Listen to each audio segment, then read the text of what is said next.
the most important thing for Tempest to do. He has to engage in favorable position for him. He has to try to catch NaDa's army off guard, and he's doing a good job of that by constantly moving. And this is like, just like that.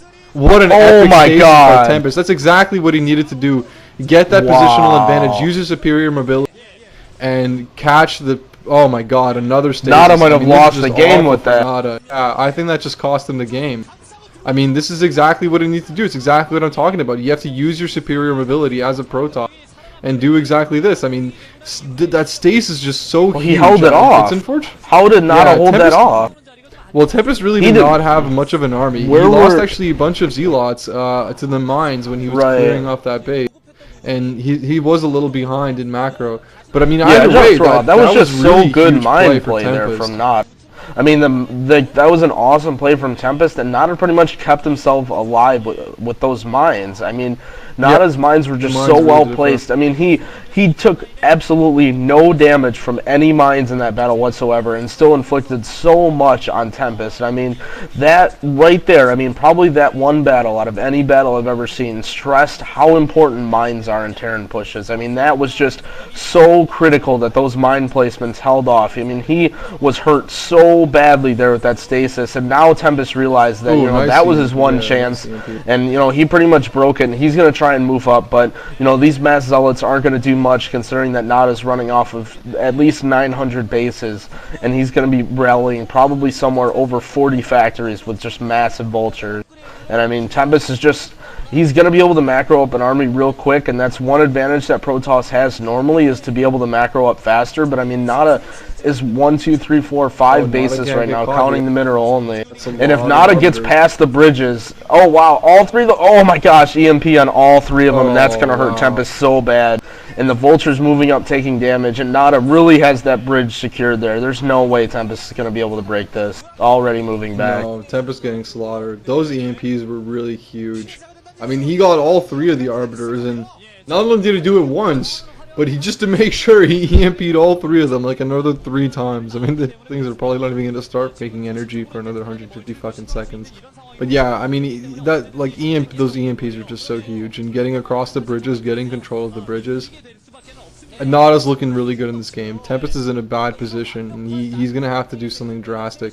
I mean, I think maybe the best idea for him would maybe to try to take that base again on the left and just kind of force NaDa to keep running around. But either way, it's going to be really tough for him, especially because NaDa figured out that Tempest was moving his whole army away, and he's used that to gain so much more ground in this middle area here. And if NaDa can really get control of this area, oh man, getting EMP'd again, losing a whole bunch more Arbiters. Tanks. That's a shitload of tanks, and all those Dragoons are going to get melted almost instantly. The Tempest is really fucked here. There's really no other way to put it. Yeah, he's done. He's going to get contained. I mean, pretty much 90% of his gateways at least are in his main base behind those bridges, and there's no way. I mean, NaDa's going to contain those gateways right away, and I mean, Tempest is pretty much done at this point. He can't get mobility, and NaDa's going to start taking out his expansions. I mean, like, he's got forges and he's upgrading. I mean, he's got so many gateways, but I mean, look at that. There NaDa goes already, just moving all of his reinforcements around. And even though Tempest has some units coming out, good storms there, and he might actually break that contain over the bridges, but NaDa really not committing too much to that. Yeah, and it looks like 5 tanks there moving around. He's going to wall himself off and not shoot the Nexus, even though he probably should. But I mean, both of those right bases are going to get tanked out. And Tempest does have a few forces out, defending that side base, but NaDa can pretty much expand, build tech, whatever he wants to at will at this point. There's just nothing that Tempest can do. Yeah, I mean, Tempest is fighting tooth and nail here, but I mean, oh, what a great stasis by Tempest. It really doesn't matter though. I mean, a 5 base Terran with, what is that, maybe even 6 base? I don't know. With 5 base Terran with like 12 factories, I mean, you pretty much can't. I mean, it's hard to fight that straight up even when you have the advantage. But Tempest is fighting now with a smaller population count. He's being run around. There's just no way. Like, it's gonna be GG any second now. Man, NaDa's been really on top of this shit with his EMPs, and that's like pretty much the most important part of TVP. Oh yeah. Late game is EMPs, and NaDa's really been on top of this shit. Apart from that first battle where he got caught he's been on top of his shit for the rest of the game, and it's made a huge difference. I mean, Tempest is kind of fighting tooth and nail, but like, you know, he's being outproduced. He's I mean, done. not only is he, Yeah, like he's done. There's just no way he can come back. I mean, his army is smaller now, and it's gonna continue to be smaller because he just can't produce as many units as NaDa either. Even though he has all those gateways, he's probably run out of piled up minerals, and he's not mining that much anymore. He's only mining off 2 bases now, I think. I think that the base at the mid right there doesn't have any probes on it, and the base at the top mid left, I don't think that has any probes on it either. And this base is about to go down, so I mean, it's just really nothing he can do. He's just kind of like, you know, you're in that stage where you really just don't want to lose and you don't want to give up, but this game is over. I mean, really just well played by NaDa. You know, I mean, he wasn't the most aggressive. He missed some opportunities in this game, in the mid game, but the early game vulture play and the late game, apart from that one battle, he just played really well. I mean, like I said, I'm glad to see NaDa showing a really strong macro style and showing that he can keep up with these new school style players in the late game macro style play. So I'm glad for that, and well done by him.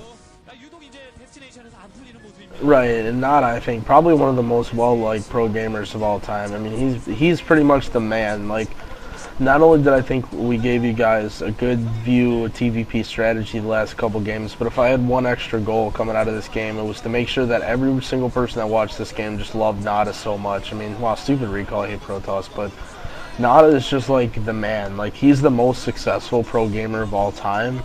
And like, normally you would think that would be like some really super awesome guy or some like really super like rich guy, but I mean, NaDa is just like, he's just like some chill guy, and he's like really friendly. Yeah, but I mean, if you look at his like background and stuff, like his dad died when he was a kid, and he's been supporting his mom and his younger brothers through his pro gaming. Like, that's why he went into pro gaming, was to make money, because that was one of the only actually things his dad died a few years ago.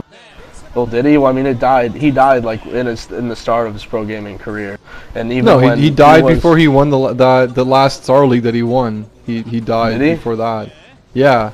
Right. And then when he died, he went to a slump, and then like he got over it, and then he was like, you know, I'm gonna win this one for my. Okay, just GG there, just saying it. Yeah. Okay. Yeah, he went into that like slump, I think, and then he dedicated that win to his dad. Wasn't he? It was a car accident for a long time or something. Oh, was it? Yeah, I'm pretty sure it was a car accident. Oh, well, you know, even like I could be wrong about this shit. So like, if you guys, some of you guys out there are super nerds and you know all about this, please post it in the comments and make fun of us. But I'm pretty sure I got this shit right. Like, he died like after he had already had his success, and that kind of like it motivated him to win that the next Star League that he won. What was it, the 2005 or 2006? He won an OSL, I believe it was, against Casey. Who was it that he beat? Anyway, it's not important. The important part is NaDa's basically the fucking man. And even as a Protoss player, I love NaDa. Fucking, how can you not like NaDa? Like, he's the fucking man. He's just such a good guy. He's mad humble, and like the most fucking important thing is NaDa's the only guy who's been around since 2001, 2002 to still actually be a threat. Like, yeah, there's Boxer, but Boxer's not really a threat to win a Star League right now, and he hasn't been for a long time. That might or might not be because of the army, but either way, NaDa is the only guy still remaining from that era, and he's still up there. I mean, he's still a dangerous pro gamer, so fucking go NaDa. I'm glad to see he won the game. I'm glad it was a good game, and I thought it was going to be good games, but fucking what can I say besides go NaDa? He's the man. And I'm really looking forward to the next 2 games in the series. Yeah. Yeah. You know, not to get ahead of ourselves, and we do have Quanro versus Stork coming up. I mean, I think that pretty much wraps up this game. I think that was pretty, good move by NaDa. Totally abused the early Nexus, and I guess we can move on unless you have anything else to add. No, I mean, what can I say? I love NaDa. Tempest is always kind of right there, man. Like, he didn't play badly at all, so good for him. Like, he kind of held his own. He did a lot of good things, but NaDa just outplayed him this game for pretty much all of it, except for a couple of the small moments. So yeah, let's move on to the next game, Quandro and Stork. I'm fucking excited as shit about that. I love Stork. I love PvZ. I love Protoss. I love StarCraft. We'll see you in the next game, guys. Yeah, peace out.